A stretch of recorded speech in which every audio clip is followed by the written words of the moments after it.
The Calgary Police Service has charged a man with a number of sex-related offences involving children. Sometime between January and February 2016, a 15-year-old girl met up with a man in South Calgary who identified himself with an alias.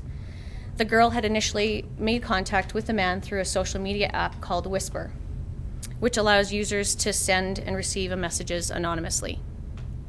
The two engaged in conversation, and the man invited the girl to his residence. The girl agreed, and the man provided directions to his home in the southwest community of Woodbine. Once at the residence, the man allegedly sexually assaulted this girl. The girl disclosed her experience with the man to police in April of 2016. After using a number of investigative techniques, the police were able to determine the real name of the accused. While this investigation was being conducted, the accused allegedly preyed on another girl who was also 15.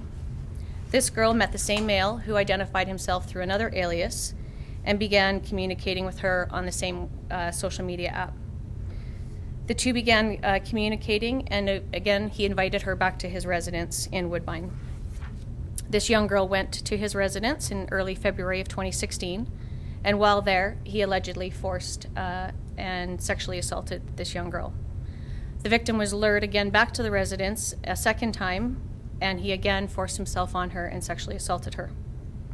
In October, this second victim came forward to police, and once again, we were able to determine the man's name, and the victim identified him using a photo lineup and his distinctive tattoos.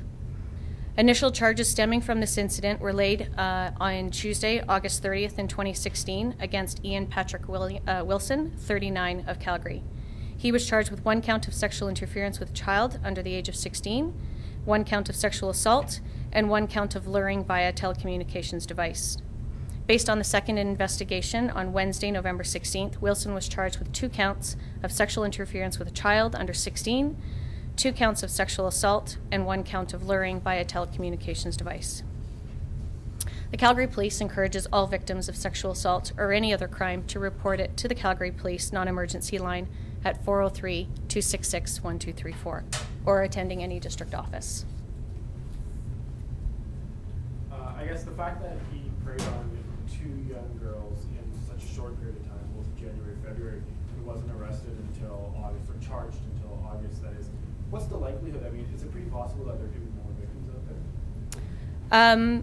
That's always something that we would be considering, and we would encourage anybody to come forward should they have experienced, a crime involving this accused or anybody else. Was he known to police before these incidents? Yes. He was. Yes. Why would the second victim go back there a second time? I can't speak to what the victim's mindset might have been, but these girls were lured and convinced to attend this gentleman's residence. And I won't speak to what their mindset would have been at the time. Were they under the impression that he was younger? Like, did he pose as a teenager? He did not pose as a teenager, but he did pose younger than what he said he was, or than what he actually was, yes. I mean, I guess given the dynamics of this case, I mean, what's your level of concern? It's always concerning when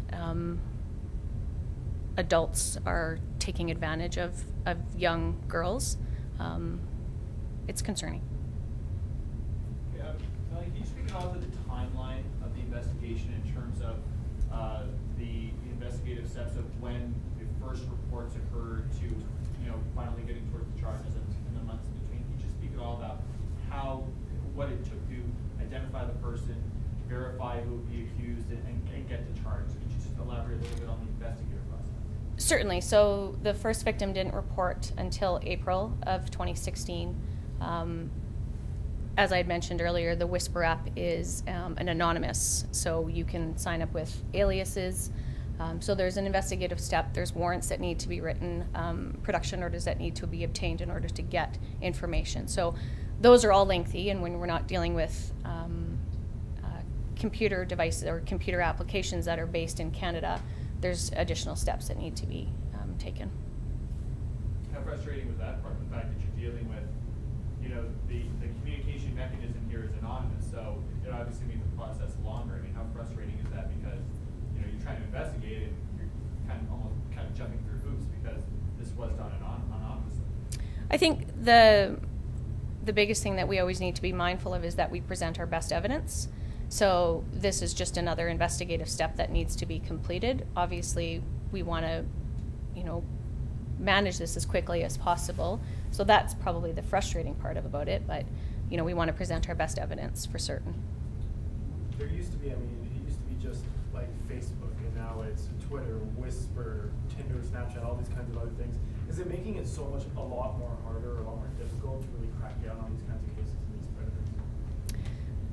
I think it's challenging because I think anybody knows that every day a new app comes out for something, and often kids are better on their devices than parents are. So it's a matter of trying to keep on top of what kids are having access to.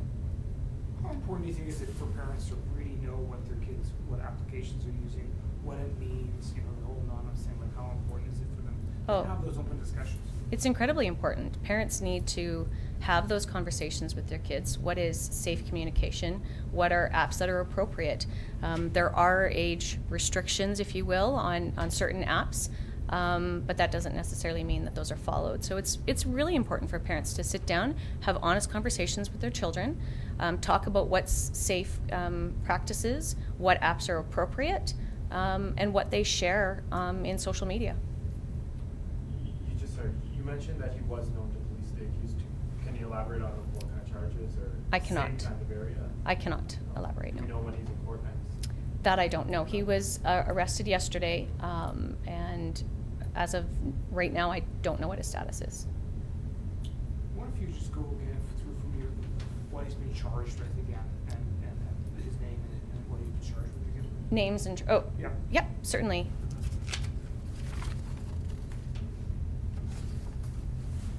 So his name is Ian Patrick Wilson. He's 39 years. He's from Calgary. The initial charges laid in August was 1 count of sexual interference with a child under 16, 1 count of sexual assault, and 1 count of luring via telecommunications device. Yesterday he was charged with 2 counts of sexual assault, 2 counts of sexual interference with a child under 16, and 1 count of luring via telecommunications. How are the victims doing? They are being supported. We're fortunate to have the Sheldon Kennedy Child Advocacy Center, and we've got resources in place to support the victims through this